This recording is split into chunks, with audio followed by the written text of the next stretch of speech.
Binge Audio présente. Produit par Binge Audio et Pinot Collection.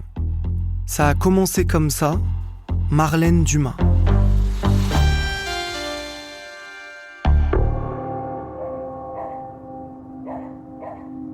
Elle a attendu qu'il fasse nuit noire. Elle a attendu que les lumières rouges remplacent les reflets du soleil dans les vitrines qui s'alignent le long du canal. Et ça y est, on y est. Les rues d'Amsterdam ont changé d'atmosphère. Elles se remplissent d'une faune interlope, de touristes émoustillés et de filles très maquillées. Décidément, l'ambiance du quartier rouge ne ressemble à aucune autre. La femme s'arrête devant un club de striptease, l'un des plus connus de la ville, le Casa Rosso. Elle s'aventure à l'intérieur, un Polaroid à la main. Elle cherche à capturer ce que les filles montrent, ostensiblement, mais aussi ce qu'elles cachent, comme pour attirer l'envie et le désir.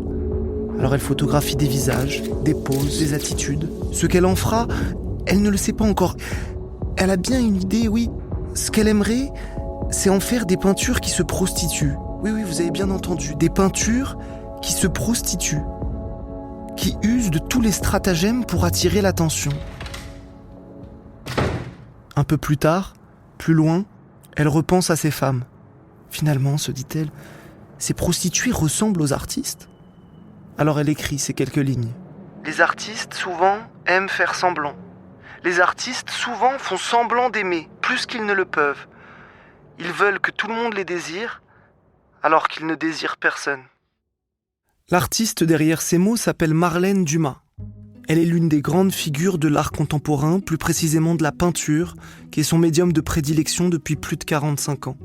On lui doit notamment des portraits intenses, expressifs, aux significations multiples, parfois accompagnés de textes ou de poèmes. Dans les années 90 donc, elle s'est inspirée de photos prises dans le quartier chaud d'Amsterdam. Car parmi ses obsessions, il y a la femme, la féminité, les corps exposés, mis à nu. En regardant ces toiles, attendez-vous à être bousculé. Le regard de Marlène Dumas est vif, percutant, et surtout il n'a aucun tabou. Il vous attrape et vous oblige à regarder à votre tour, à ouvrir les yeux sur tout ce qu'il y a à voir.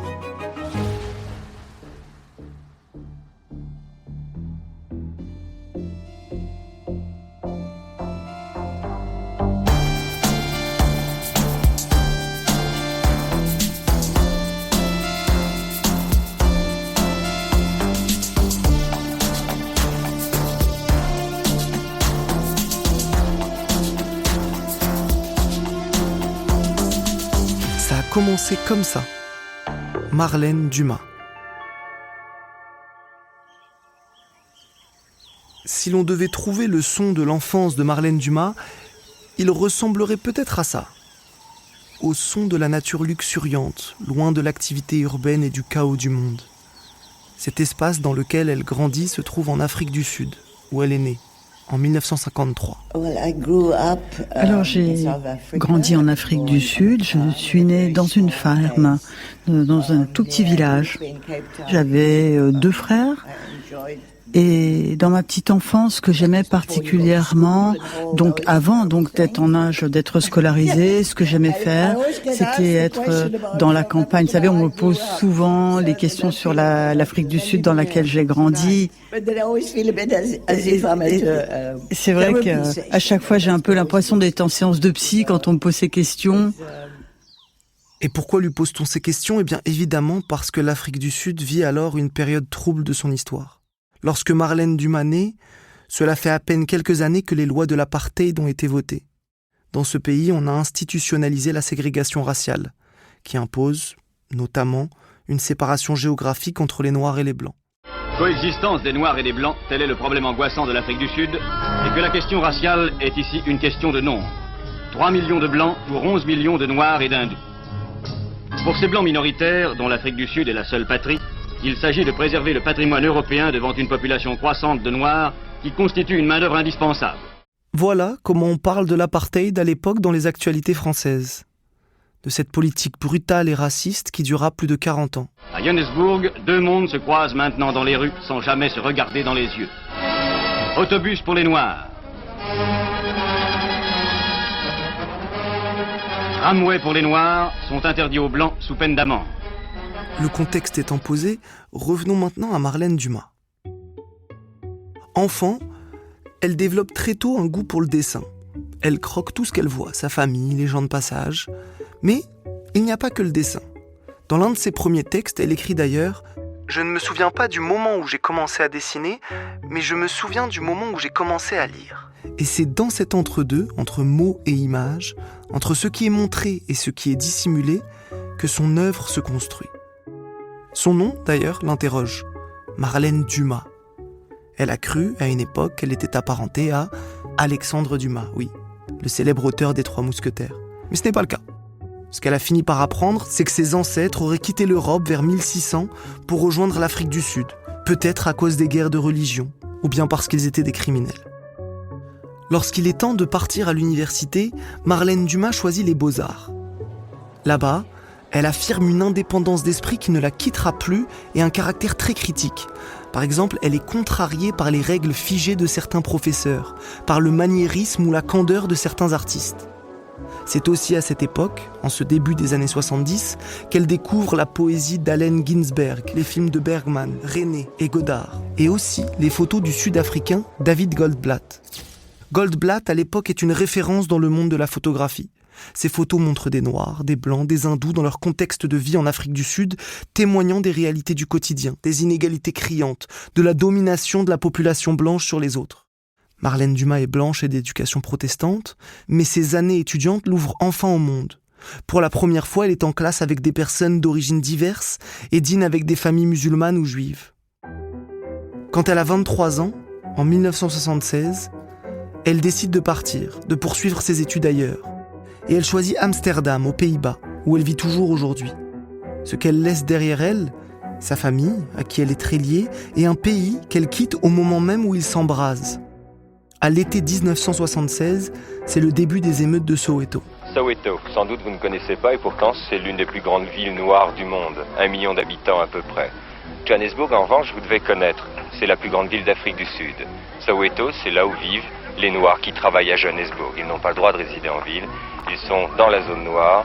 Et c'est d'ici, de Soweto, que partent les premières manifestations d'écoliers noirs qui deviennent des émeutes réprimées très sévèrement. Au cours d'une première émeute, il y a 3 jours, un écolier a été tué, un autre blessé. Et depuis, c'est l'embrasement continu. Et c'est presque la guerre raciale. La première de ces victimes avait 13 ans. Le bilan de cette répression sera établi à 575 morts. Tous quasiment étaient noirs.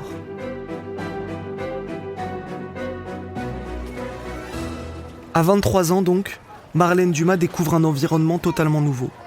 À Amsterdam, elle est dans une ville européenne, cosmopolite, un lieu d'échange de culture classique et de contre-culture. Ce départ est vécu comme un décentrement par la jeune femme.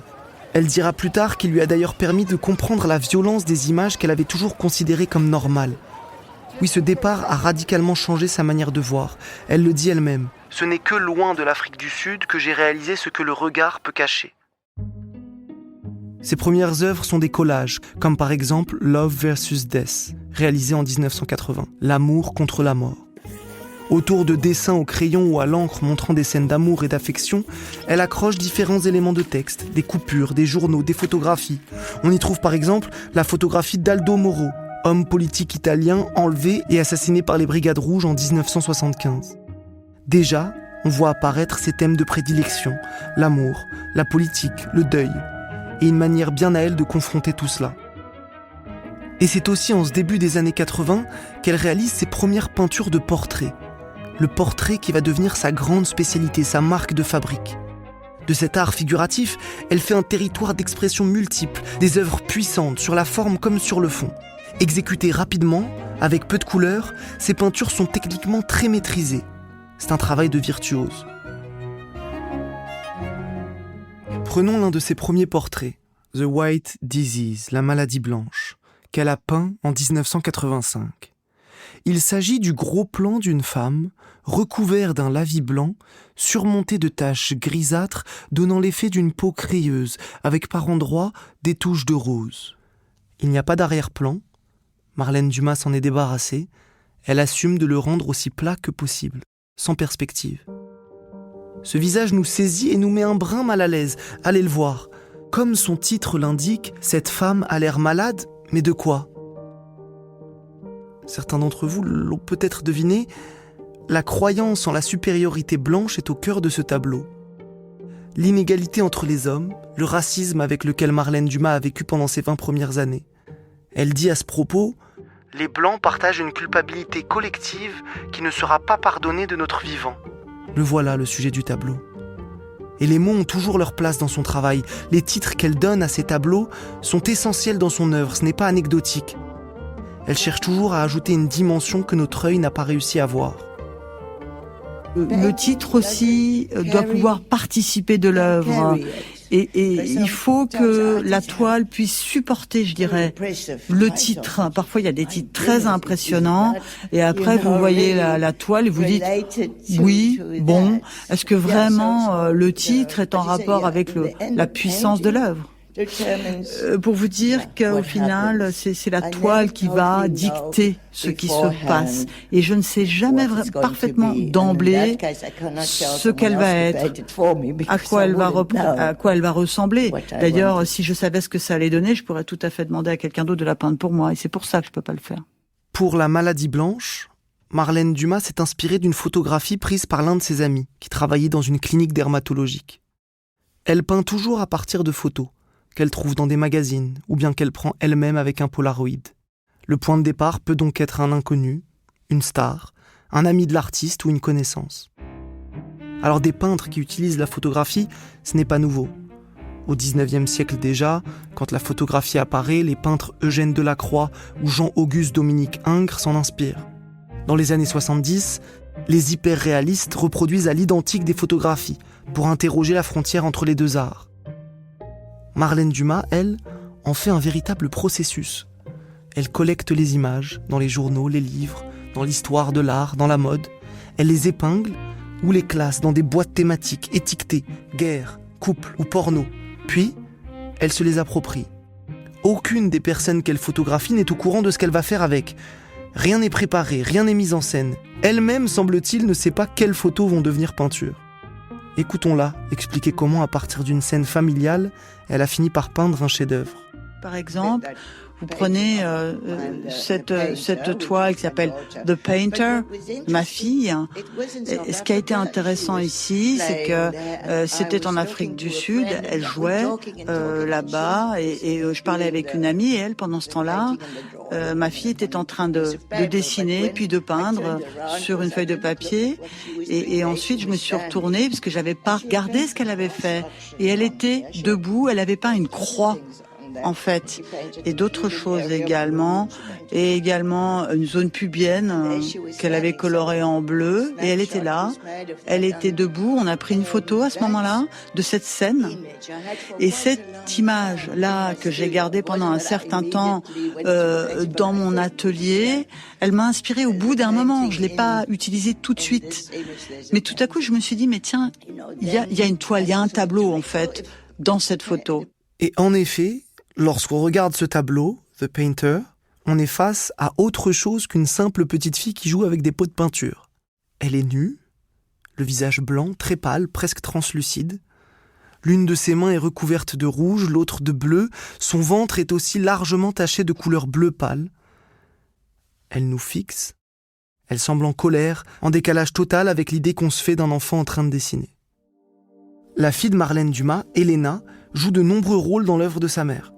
Elle est sa véritable collaboratrice dans une œuvre intitulée Underground, une collection de 28 portraits que Marlène Dumas a originellement peints en noir et blanc.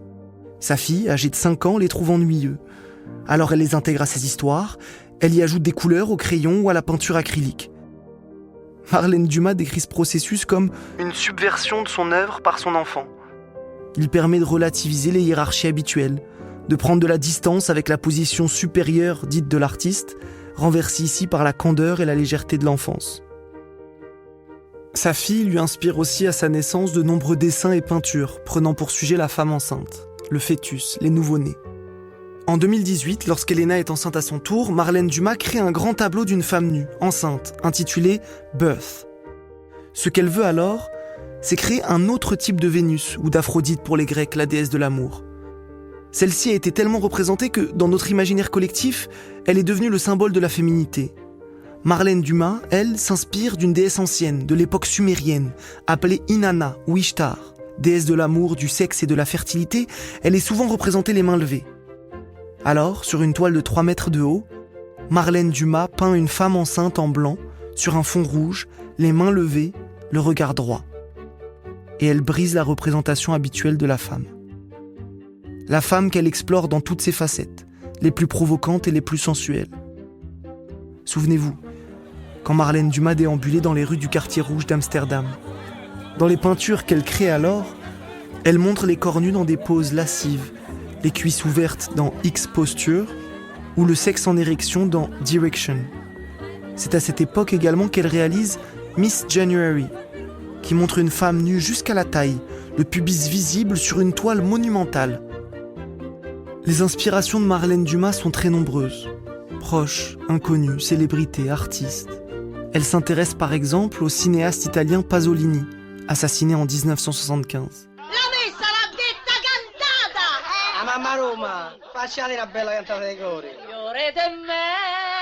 À partir de l'un de ses films, Mamma Roma, elle propose l'un de ses portraits les plus saisissants, tant il semble être pris sur le vif. C'est une peinture de l'actrice Anna Magnani, la bouche ouverte, les yeux fermés, qui hurle de douleur.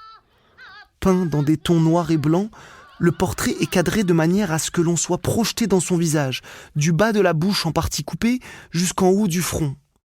Le cri est silencieux mais on le ressent intensément. C'est la douleur de ce personnage de mère qui a perdu son fils, mort en prison à la suite d'un simple vol.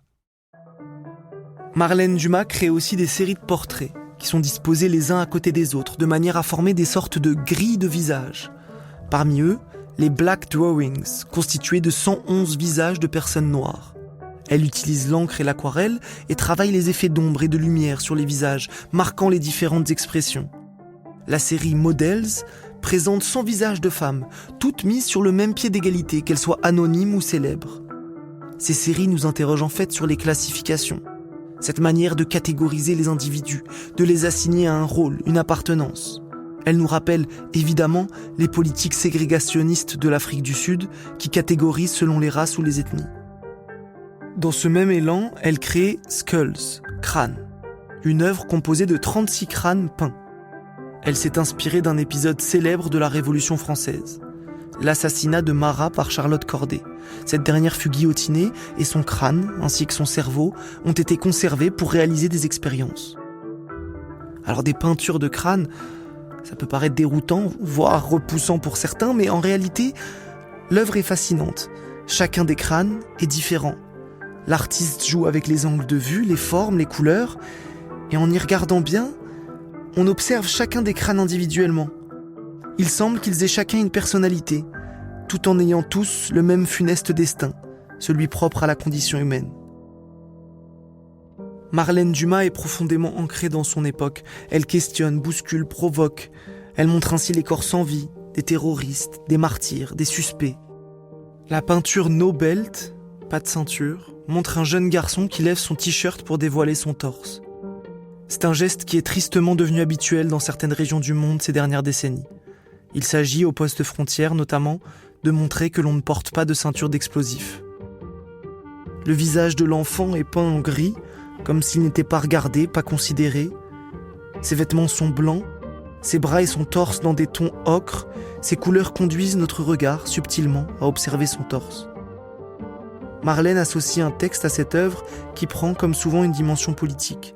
Aux morts, se tuer, pour nous et par nous, à ceux qui sont en train de mourir maintenant, aux incidents qui ont lieu, aux occupations qui continuent, à la glorification gratuite des solutions militaires, à la terminologie qui s'adoucit alors que les attitudes s'endurcissent et la haine s'accroît. On ne peut coloniser un pays que tu désignes comme vide, mais lorsque tu fais le décompte des corps, tu en trouveras plein. Regarder les peintures de Marlène Dumas, c'est modifier notre manière de voir ce qui nous entoure. C'est se forcer à s'interroger, à désapprendre parfois, à s'insurger souvent. Pour elle, son art n'est pas autre chose. Et c'est avec ces mots à elle, encore une fois, qu'on le comprend le mieux. Peindre, c'est se lancer dans un combat sans aucune garantie de réussite. C'est lutter avec les éléments, la peinture et la toile, c'est pousser son propre corps à bout, résister à ses pensées et à ses a priori.